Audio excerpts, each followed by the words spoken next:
Hello, everyone. My name is Dave Roberts. This is a presentation on professional presence. I'll start with a brief introduction about myself, my experience, my chosen career field. From there, we will move on to what I believe to be my leading professional attributes and skills. From there, we'll briefly discuss professional presence, things that I believe to be particularly important and impactful regarding professional presence. And I will demonstrate with some examples from my own career of where I believe I've exhibited professional presence. And then as we close, we'll discuss lifelong professionalism, things that I am putting in place, certain action items and habits that I am employing to ensure that I'm continually developing these valuable skills. So a little bit about me. My chosen field is IT, information technology. I am a global manager of IT infrastructure for a company in Southern California. I'm also a senior at Capella. I've only got a few classes left in my BS in business with a management and leadership focus. These two work very well together. I've been working with computers since my dad taught me how to build them in 1991, and I've been working in this field since I was old enough to work. I absolutely love what I do, specifically the infrastructure, and making sure that a solid foundation is laid for application developers, business users, etc., to be able to do what they do. I've been married to my lovely wife for a little bit over a year. I had our first anniversary a week and a half ago. She is also a student of an online institution. She's getting her human resources degree at Post University, which is very refreshing because we're both able to keep each other accountable, and we have that common ground with pursuing this online education with life and work and family and everything else. We have 4 wonderful children. Our oldest is 13. She's in 8th grade, and our sons are 10, 7, and 5. And with the new distance learning model, we have all now been in online school. So it makes for some lively conversations and interactions at the kitchen table, but we make it work. And they are the reason that I push myself so hard. It is important to have a strong motivation. So professional attributes and skills that I believe I possess, very strong written and oral communication skills. This is vital, especially in the technology field, because it is not very common. Usually people are very good at doing stuff or very good at writing. Not always both. But clarity in written communication is vital, and proper messaging can be a challenge due to the lack of tone of voice. Tone of voice is inherited. It's part of the decoding process when people read our written communications via text or email. So I've taken additional coursework to hone this skill to ensure that my diction, my word choice, and my authorial tone accurately convey my message. A lot of times I will read and reread something before I hit send. As far as self and social awareness, this is also key. I've been in the IT services industry for 18 years. I've also been a counselor and a pastor alongside my primary career. So I've had a lot of experience with reading verbal and nonverbal cues, with messaging things in such a way that you're able to tell somebody something difficult or work through something difficult with them without emotions or tensions running high. I have also studied situational leadership, psychology, and counseling to bolster my awareness of this and the awareness of the impression that I would leave on others. I'm also a dedicated self-starter. I firmly believe that if you see something that needs to be done, don't wait for an invitation. It is much better to come to your leadership with, hey, here's a problem I've observed, here's a proposed solution, what do you think? Especially the higher up you go in your professional career, the busier your leaders will be, and the less time they will have to babysit, to say, oh, I need you to do this and then this and then this. Micromanagement is usually a destructive leadership tactic, and if you're working for an effective company, they won't micromanage you. So it rests on us as professionals and as leaders to effectively manage ourselves. Building relationships is also key, because the things that need to be done, we can't do them ourselves. It's on the strength of the team to accomplish larger, more global objectives. I firmly believe that developing and leveraging relationships is the key to success. A true leader realizes that companies and their reputations are only as good as the workforce that they employ. I've seen this time and time again with my experience in the IT services industry. Pouring into your staff, building relationships with them personally and professionally, being careful to mind that balance, but investing in them as your employees, but also expressing a genuine concern and desire for them to succeed as humans is very, very impactful and usually reciprocated.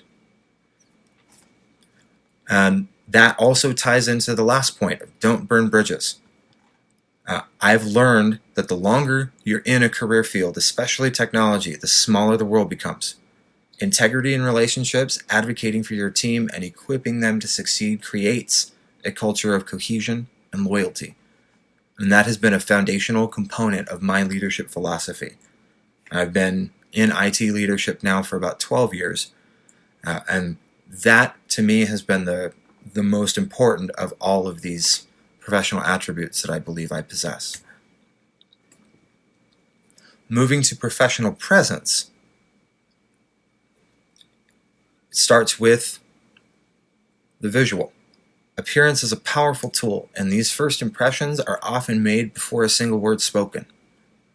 Be well groomed, appropriately dressed, and make sure you are put together properly.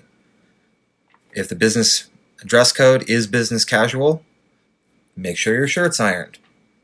Make sure your shirt's tucked in. Make sure that you didn't look like you just rolled out of bed. These things are very important because they convey about you before any of the content of what you would say. They express whether you care about yourself or not. Next thing comes from how you speak. Speak like an executive, even if you aren't one yet. It is vital to know your audience, know your subject matter, and be in control when you are communicating. Don't rush through things. Don't sound flustered.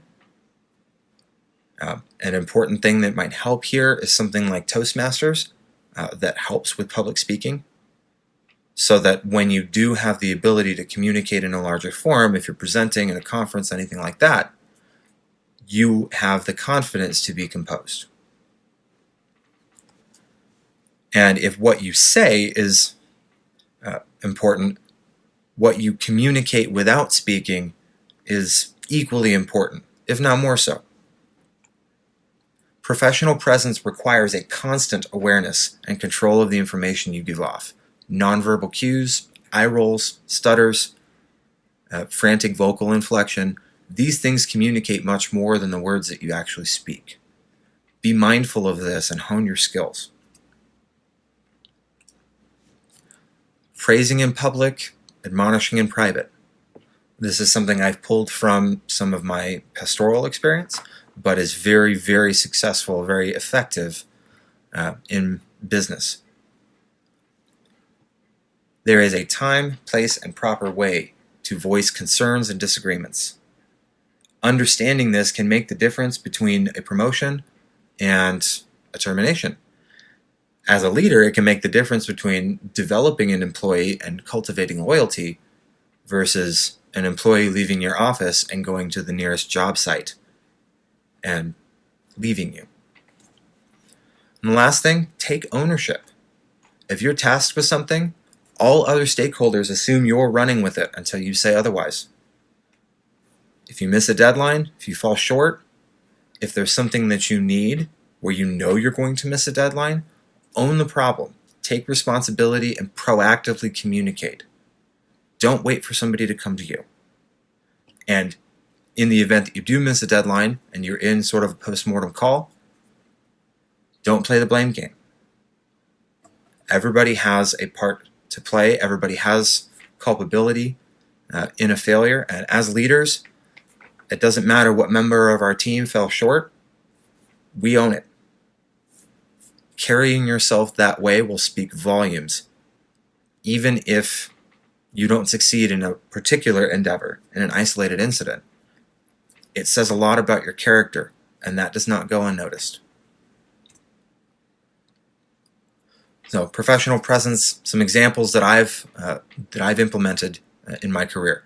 In my previous company, I was a field engineering manager for an IT services provider. I had a significant client-facing component to this. The dress code for the company was business casual, but I decided to elevate the team.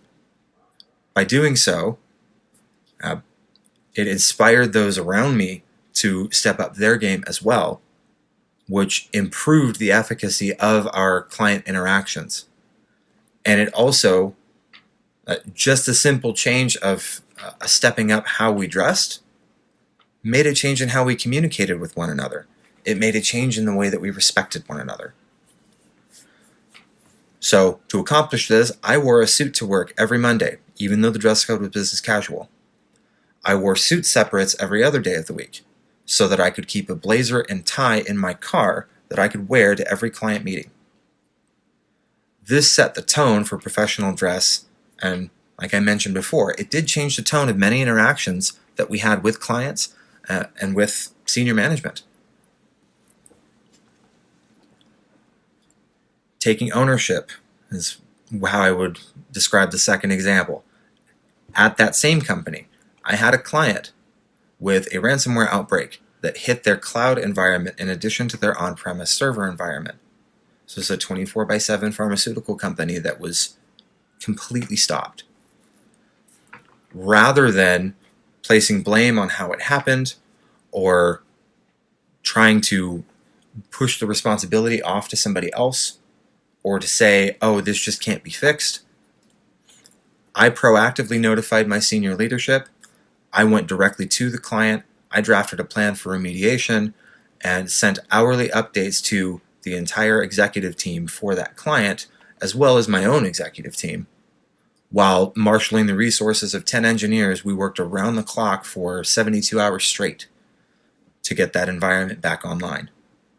I also drafted a very detailed root cause analysis to present to the client, to my executive team, and to legal counsel to assist in getting an insurance claim paid out for the client. In situations like this was one example of many. Tensions can run very high between different business units, between project management, account management, technical resources, and the clients. So in a meeting with other business units, I intuitively took it over to calm tensions between an account manager and a project manager. I could see the situation escalating. I could tell the discussion was becoming more personal than professional. So I was able to take control and redirect the situation, redirect the path of the meeting to change everyone's focus. Instead of pointing fingers at one another, it's not you versus me, it's you and me versus the problem. So in being able to do that, and for lack of a better term, mediate the situation, we were able to make the meeting much more productive and prevent our company from losing any credibility in the eyes of our client, who was also on the call. And then another example of taking initiative, not waiting for someone to do something for you. At the first company where I was in leadership, we had an issue where our server environment was end of life. We were not able to renew warranty on it. We knew this was coming about 6 months out. Rather than waiting and just simply notifying my director of IT that this was going to be a problem, I analyzed the environment, proposed a change that would allow us to consolidate and virtualize over 100 servers onto 3 or 4, implemented that change, and was able to save my company about 30% on our annual operational expenditures. The same result may have come to pass had I waited and had the IT director ask me for it. But the fact that I came with a solution and worked to make everything happen is what got me promoted from being a senior systems administrator to becoming the global manager for IT operations.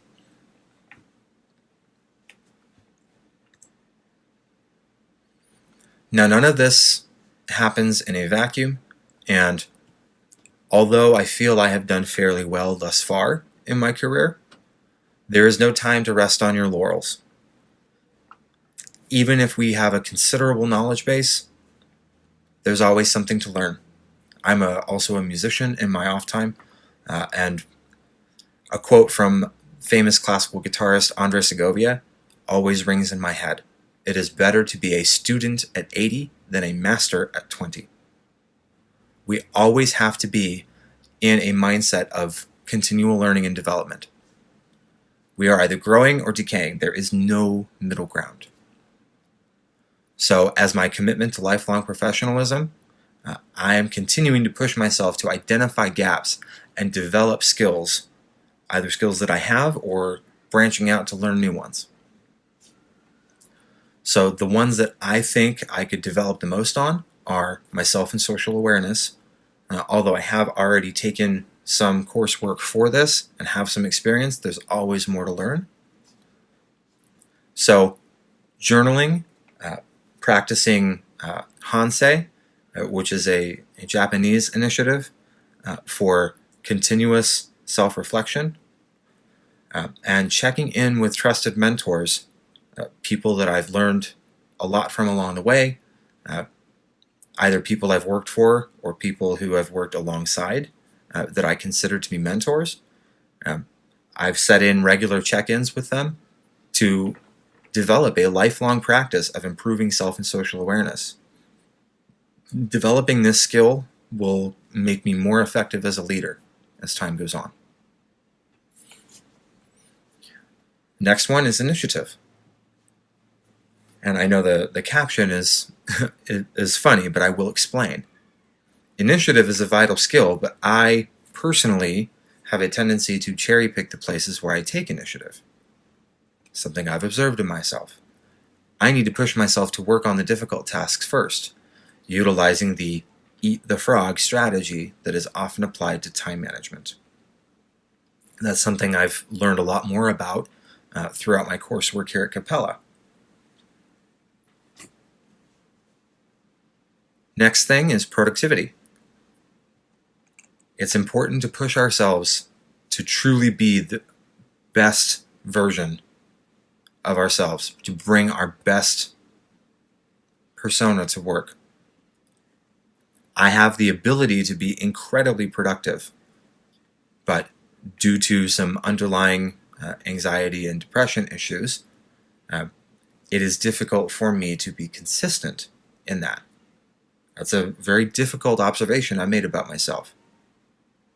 So my commitment for lifelong professionalism and development is to continue to push myself to be consistently productive and eliminate distractions by utilizing cues and triggers throughout the day to recenter myself. The ultimate goal is to eliminate procrastination. And it's impossible to completely eliminate it, but to mitigate it as much as possible and to force myself to stay on task.